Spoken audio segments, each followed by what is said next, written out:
जहां अरविंद केजरीवाल प्रधानमंत्री की डिग्री को लेकर लगातार सवाल पूछ रहे हैं, तो वहीं अब देश के बुजुर्गों के लिए जो एक सेवा शुरू की गई थी जिसमें सब्सिडी दी जाती थी और छूट दी जाती थी अगर कोई भी बुजुर्ग रेल यात्रा करता है, तो उसमें भी कहीं ना कहीं अब अरविंद केजरीवाल प्रधानमंत्री से सवाल भी पूछ रहे हैं। और प्रधानमंत्री नरेंद्र मोदी को एक पत्र जो है अरविंद केजरीवाल ने लिखा है। उन्होंने कहा है कि ये जो सब्सिडी खत्म करना, ये जो छूट खत्म करना रेल यात्रा में बुजुर्गों के लिए, वो एक बहुत दुर्भाग्यपूर्ण बात है। हम ऐसा नहीं चाहते हैं क्योंकि लगातार हमारी जो सरकार है, यानी कि दिल्ली की जो सरकार है, वो तीर्थ यात्रा का महत्व समझती है। दिल्ली की सरकार जो है तीर्थ यात्रा करवाती है और लगभग 50 करोड़ का खर्च आता है, लेकिन हम पीछे नहीं हटते हैं। तो हम तो चाहते हैं कि आप भी कुछ ऐसा ही करें। इसी प्रकार से लगातार जो है एक पत्र के माध्यम से ये जानकारी दी जाती है कि कितना दुर्भाग्यपूर्ण रहता है। और यहाँ पर अहंकार शब्द का भी उपयोग यहाँ पर किया गया है, जो कहीं ना कहीं ये सवाल पैदा करता है कि आखिरकार डिग्री के बाद एक नया मुद्दा जो है यहाँ पर उठाया जा रहा है। वो मुद्दा है कि रेल यात्रा में जिस तरह से सब्सिडी दी जाती थी बुजुर्गों को 50% की, उसमें जो छूट है अब नहीं मिल रही है। कारण ये है कि यहाँ पर यह भी बताया गया था संसद में कि जिस तरह से कोरोना काल में भारी नुकसान हुआ था भारतीय रेलवे को, उसके बाद इस छूट को बंद करने की बात यहाँ पर की गई थी। लेकिन अब पत्र में क्या लिखा गया है ये भी मैं आपको बताती हूँ। देश के प्रधानमंत्री को लिखा गया है, आदरणीय प्रधानमंत्री जी, देश के बुजुर्गों को पिछले कई सालों से रेल यात्रा में 50% तक की छूट मिल रही थी। इसका लाभ देश के करोड़ों बुजुर्ग को मिल रहा था। आपकी सरकार ने इस छूट को समाप्त कर दिया है, जो बेहद ही दुर्भाग्यपूर्ण है। पिछले दिनों लोकसभा में आपकी सरकार ने बताया कि रेल यात्रा में बुजुर्गों को दी जा रही छूट को बंद करने से सालाना 1600 करोड़ रुपए की बचत हो रही है। कई बार हमें अहंकार हो जाता है कि हमें जो कुछ जिंदगी में मिला वो केवल हमारी मेहनत का नतीजा है। ऐसा नहीं है। हमारी तरक्की में हमारे बुजुर्गों का आशीर्वाद होता है। बिना उनके आशीर्वाद से कोई व्यक्ति, कोई समाज या कोई देश में तरक्की नहीं कर सकता है। ये तंज है केंद्र सरकार पर, ये तंज है रेल मंत्रालय पर, ये तंज है केंद्र मंत्री पर, ये तंज जो है प्रधानमंत्री पर भी है।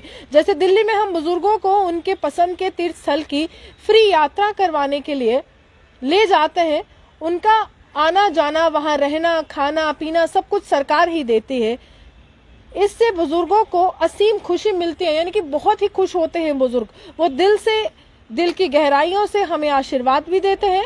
आज दिल्ली हर क्षेत्र में खूब तरक्की कर रही है, उसका कारण इन बुजुर्गों का आशीर्वाद है।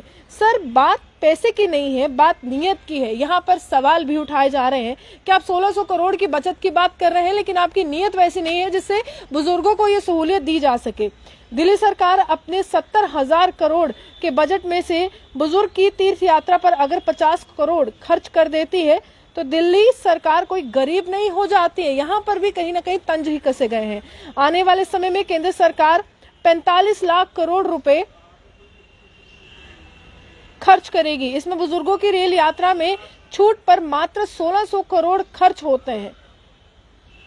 ये राशि समुद्र में एक बूंद जैसी है, यानी कि ये समुद्र है और यहाँ पर एक बूंद जैसे 1600 करोड़ बताया जा रहा है। इसके खर्च न करने से कोई केंद्र सरकार अमीर नहीं हो जाएगी और इसके खर्च करने से केंद्र सरकार गरीब नहीं हो जाएगी। लेकिन जब इसे रोका जाता है तो हम एक तरह से अपने बुजुर्गों को संदेश दे रहे हैं कि हम आपकी परवाह नहीं करते। ये बहुत गलत बात है, ये भारतीय संस्कृति के खिलाफ है। मैंने कई बुजुर्गों से बात भी की है। रेल यात्रा में दी जा रही ये छोटी सी रियायत उनके लिए बहुत ज्यादा मायने रखती थी। अतएव मेरी आपसे ये विनती है कि बुजुर्गों के प्रति संवेदनशीलता दिखाते हुए जल्द से जल्द इस रियायत को बहाल किया जाए, यानी कि सब्सिडी को बहाल किया जाए। अरविंद केजरीवाल, और इसी के तहत जो है हमने भी कल जम्मू पुंछ लोकसभा सीट से सांसद जुगल किशोर शर्मा से जब सवाल पूछे थे कि रेलवे की जो सब्सिडी है बुजुर्गों को दी जाती थी उसको समाप्त कर दिया गया, तो उन्होंने कहा ये छोटी मोटी बात है। वहीं अब एक पत्र के माध्यम से प्रधानमंत्री को ये सचेत भी किया जा रहा है कि उनकी सरकार में क्या अंतर है और केंद्र सरकार में क्या अंतर है। 50 करोड़ रुपए जो है यहाँ पर लगाए जाते हैं तमाम तीर्थयात्रियों को तीर्थ स्थान तक पहुंचाने के लिए बुजुर्गों को, और अब जो है यहाँ पर 1600 करोड़ की जो बचत केंद्र सरकार कह रही है हो रही है, उससे अरविंद केजरीवाल कह रहे हैं कि कोई सरकार ना तो अमीर होगी 1600 करोड़ से, ना ही गरीब होगी। ये सीधा प्रहार प्रधानमंत्री पर है, ये सीधा प्रहार रेल मंत्री पर है, ये सीधा प्रहार जो है केंद्र सरकार की कार्यशैली पर अरविंद केजरीवाल कर रहे हैं। आप भी हमारे साथ बने, देखते हुए स्टूडियो जम्मू चौहान।